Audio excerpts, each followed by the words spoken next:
Shalom, saudara yang kekasih. Dalam 2 Timotius pasal 2 ayat 15 dikatakan, usahakanlah supaya engkau layak di hadapan Allah sebagai seorang pekerja yang tidak usah malu, yang berterus terang memberitakan perkataan kebenaran ini.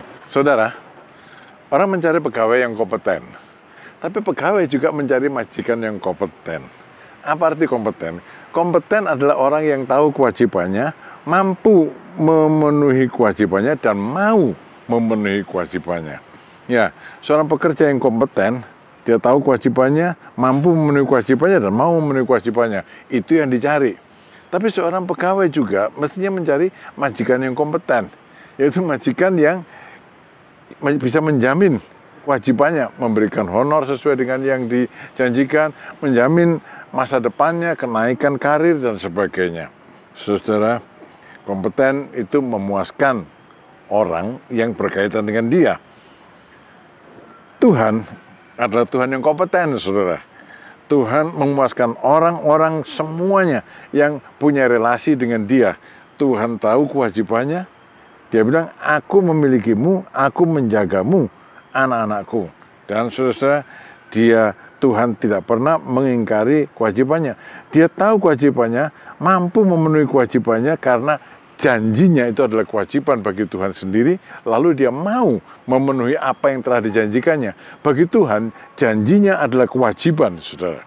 Lalu, yang menjadi pertanyaan adalah, apakah kita ini kompeten di hadapan Tuhan? Apakah ibadah kita kompeten di hadapan Tuhan? Apakah pelayanan kita kompeten di hadapan Tuhan? Menjadi pekerja yang kompeten di hadapan Tuhan. Saudara, kita perlu menempatkan diri sebagai pekerja. Tuhan menjadi majikan dan Tuhan punya target yang harus dicapai oleh pekerjanya.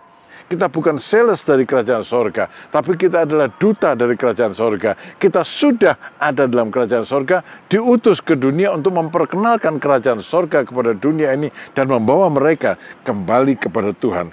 Beritakanlah Injil. Seorang duta, saudara, dia tidak malu dengan negaranya. Itulah kita. Di dalam Roma pasal 1 ayat yang ke-16 katakan, aku tidak malu mengaku Injil itu. Sebab Injil itu adalah kuasa Allah. Saudara, kita memberitakan dengan bahasa hidup sehari-hari, dengan jelas bisa dipahami oleh orang lain. Kalau kita bilang kepada orang, bertobatlah supaya kamu diselamatkan, mungkin itu tidak begitu dipahami oleh mereka.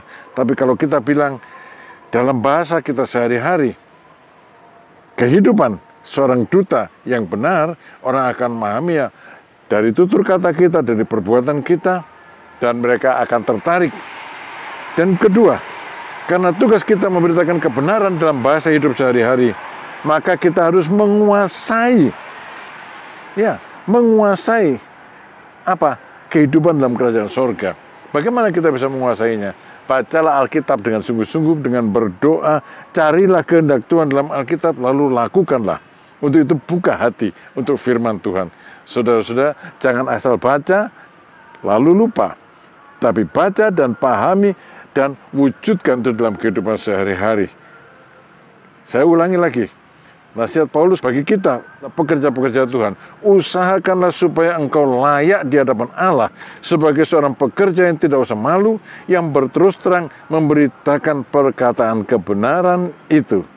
Terima kasih sudah mengikuti renungan senja ini. Tuhan memberkati saudara. Amin.